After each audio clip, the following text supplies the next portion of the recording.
Welcome to this week's TORC Talk. My name is Rich Ryan. We're bringing you all sorts of insight. And this week we are talking about a course map. We've got Charlotte coming up. So Mark Gaudet's joining me. We're going to go through all the ins and outs of what to expect during this course and maybe some different strategies and things of what we see from first glance at this map. So joining me, like I said, is Mark Gaudet, straight from swim practice for the kids anyway. What's up, Mark? Hey, what's up, Rich? Not much. So first impressions of this thing. Have you had a chance to look at it much? It came out earlier this time. Like last time we did one of these was Vegas, and it came out like way late in the day. So this is actually some good timing. What'd you think? Yeah, I mean, I think first impression is it looks eerily similar, at least the obstacle placement and setup to Jacksonville. I mean, I think the terrain is going to be quite a bit different, but a lot of running, a lot of just speed bumps of walls early on, and then it gets a little more obstacle dense as we get closer to the finish. Yeah, sometimes they're just hamstrung just by the venue itself to where they can actually lay these things out. Have you done this venue before? No, this is my first time running in Charlotte. Yeah, I'm not like, is this like an equestrian park? What are we looking at? Yeah, I think it's a farm of some sort. So it looks really green. It looks fairly muddy. It looks like it rained a little bit today, and a little bit is expected on Saturday. Okay. Yeah. So well, that's good to note. Yeah. All the old videos that I've seen from the past, it looks like a sloppy mess. Oh, yeah. Because, I mean, in terms of elevation, there looks like there is a descent that's going to get, oh man, it's only like 60 feet. I'm looking at the key over here. Like the highest that it goes is like, what is that, 560?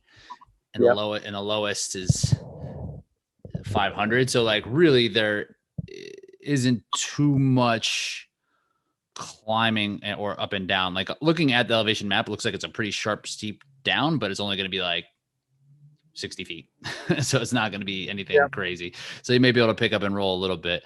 But right from the jump, you're right. Like it's just going to be a couple of those speed bumps for the whole first mile. So it looks like it's going to be a straight shot, but it looks like it could be through the woods. Mm-hmm. So it might be a bit of a technical run. The majority of that first mile, maybe like 3/4 of the mile total, looks like it's through the woods. So what do you think here? Are you going to go out and establish it, or what are you thinking for early in this? Because it could be bottlenecked, but it also could be, and it looks like it does go down a little bit. It looks like it's a bit of some sharp ups and downs through that first between over walls and hay bale. So I don't know how fast right off the jump it's going to be. What do you think? Yeah, I don't know. I think I'm going to try to get out to the front pretty early here. If we're bushwhacking, I definitely don't want to get caught behind a few people and having to be weaving in and out or taking lines I don't really want to take. So I'll try to get out pretty fast and separate a little bit probably over the first mile. And I don't really know who's going to be there. I just know Brian Gaudet will be there. And I just know how proficient he is on obstacles. So, I don't really want to be within striking range of him coming into the final, gauntlet. I don't really want to be with him. So I need to get out and kind of separate early. And there's going to be some running here. So if you can get out there and see how you're doing on the footing there and just take charge a little bit, I guess, depending on who else is there. It's not too far from, is Woodsy coming? Any idea? Yeah, I haven't heard. I'm not sure. I would expect him there, but I haven't heard a definitive answer. And I thought I saw, this is the whole, like, I don't know if I want to call it industry of like OCR predictions. The only Jack Bauer, he does it right. He like talks to people and knows what's going on. Everyone else just kind of goes off what other people's like Instagram say. I did see Aaron Newell was in North Carolina. So I don't know if, so I don't know if he, and I think him and Woodsy are boys, so I think they hang out, but I don't know if that was for this. I think I saw that. This is what happens. People just kind of think they see things and then like project who's going to win this race. But if Wood's there, he'll obviously take it out and he'll be there.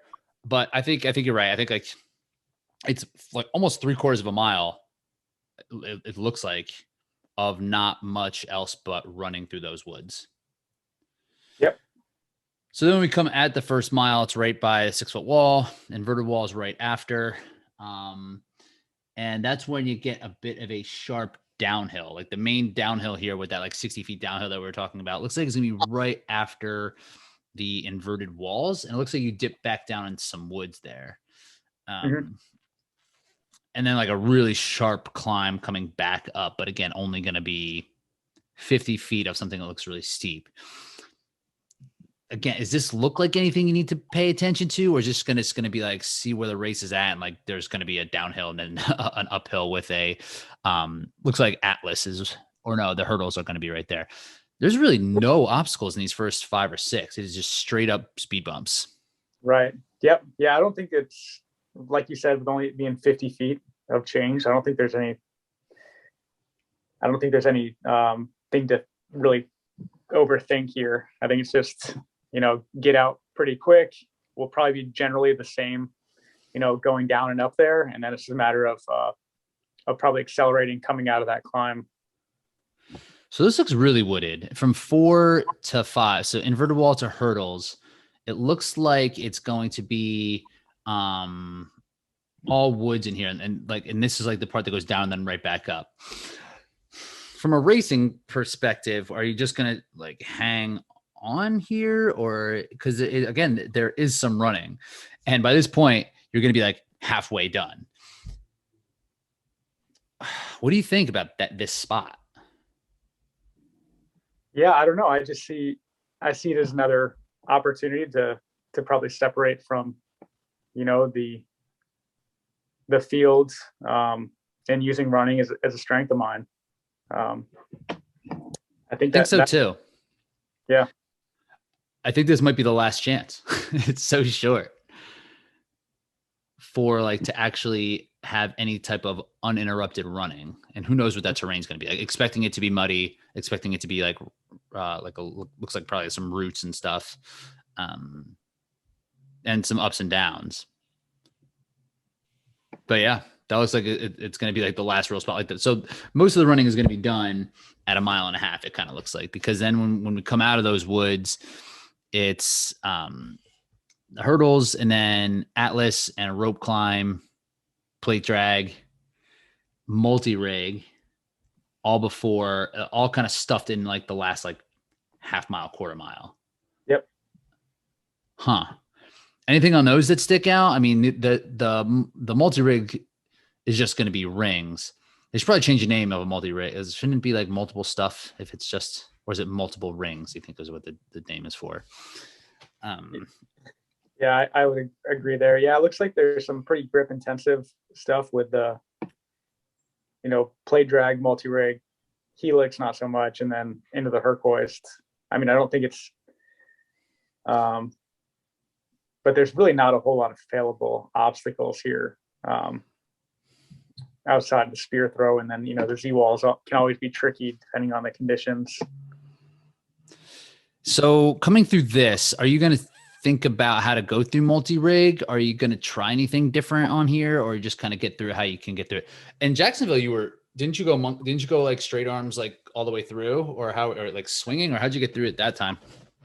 That's what I did. Kind of regretted that. I normally never do that. That stretch in Jacksonville, I was trying to kind of conserve coming into the tire flip at that point, and I just kind of was like used it as a breather. And I think everyone kind of around me did too. We all kind of did the same technique through there, but that was probably an opportunity to pick up a little bit of time on some people. So because some people do that and get through it really fast, right? Like if they get real big swings and they're real proficient.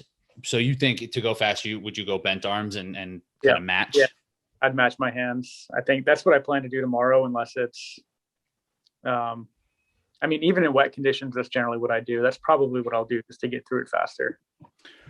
Yeah, that makes sense, because it would be here coming out. Like no one's gaining any ground on any of the other ones, like Atlas carry, rope climb, plate drag. Like there's really going to be negligible about how much space you can gain or lose on those, but multi-rig could be a place. And Helix is kind of the same. Like Helix is directly after multi-rig, and that's just something that's a little bit slower. I don't know how much ground even the best Helix traverser would gain on something like that. And it looks like, but there's really not much space between the two of them. No, really, I think the bucket carry is really the other one where you could pick up a chunk of time on people. You could get probably 10 to 20 seconds on a lot of people, depending how far that carry is. Is there anything? Yeah, and the barbed wire, I guess. So I guess that little gauntlet there, where it's the drag, all those other things we just talked about, Helix, Hercoist.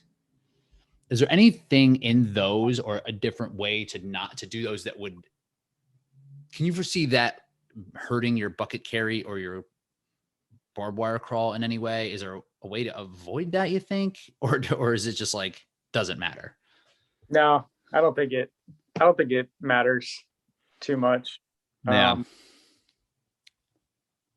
I don't think so either. So at least and that's going to be, and that like there's not much running in between. They're all kind of slow obstacles. So after barbed wire crawl, people are going to you might feel fresh, Yeah, it's true. This entire race might be the bucket carry. Yeah. At least out front. That very, very well could be the case. Because if it all bunches up after these running parts, and then it's just the bucket carry, it looks like a pretty decent size one. It looks like it's in the woods too, so it might be like some nasty footing and some muddiness. Mm-hmm. That might just be it. And like spear throw is right after. So of course, like with the caveat that someone could miss a spear. But I mean, if you lay it down on that bucket, that might be the whole deal. Yep. Yeah, I think so. You mean like we've discussed so many times, it's for some reason in OCR it's so hard to cover that ground and link back in with someone once they've separated. For some reason, it's so different than road racing and even trail racing. You seem to always be able to drag yourself back into a race, but OCR seems to be different. So I think here it's just a matter of separating prior to the bucket carry. Because really I think a lot of people too are they go into survival mode too once they've been dropped, and we probably all do it. Oh yeah. Subconsciously, just go into survival mode and I'm going to hang on to this placement, more so than let's close the gap on the guy who just dropped me. So I think I want to be the aggressor on this weekend. So, but I think that's a good point. Is if I can't separate, the buckets might be the last opportunity to do so. Because that's the only thing that, looking at this now, and talking it out, I would be concerned of is that if you spend it on those two running parts and then everything bunches back up naturally through these obstacles, and then you get to the bucket and then two other people were just kind of riding along with you, or just happen to catch up, someone like a Gaudet who will just get through all of the obstacles no problem, and then have a bucket carry, and you might not have that much space on them, even though the effort you put down was probably pretty heavy in those first two. Right. In those first two sections. So that's the only thing looking at it now that I kind of I wonder what kind of tactics could be at play. Yeah, I think we'll see. And I mean, I'll have two runs of it, Saturday and Sunday, on the exact same course, which is something I've never done before. Yeah. So yeah, we can test it out. You can see how it stress test each of these theories. So I guess really it's going to depend on how you want to approach the first 2 miles. As a racer in general, I think I'm speaking in generalities here, not necessarily for you, Mark, but like how hard do you want to go in those first 2 miles? Like how much separation do you think you can create before things kind of bunch up, and then hammer that bucket? Because that's like that bucket carry is in like a really good spot, because like it's a little bit further in, so you're gonna be a little bit tired, and you're close enough that you can't get dropped. You're gonna have to go as hard as possible on this bucket. Well, yep, definitely. Yeah, I enjoy the buckets later in the race because there's really no hiding at that point. Like early in the race, a lot of times when everyone grabs them, you kind of get in a little line, or you pack up. Right.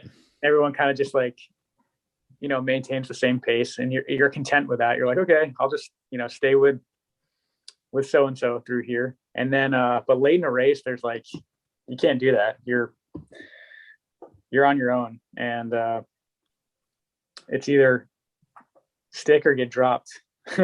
Yeah, that's a good point. It really is. Cause I mean, that's going to be all of it. These sprints are desperately missing the sandbag carry. Oh, absolutely. Yeah. And that's why these are taking like 27 minutes. Yeah. I think I thought VJ at Vegas was like damn near 20 minutes. Yeah. Yeah. It's that second carry definitely adds like another level of difficulty. And, it just gives us another 3-4 minutes on the course as well.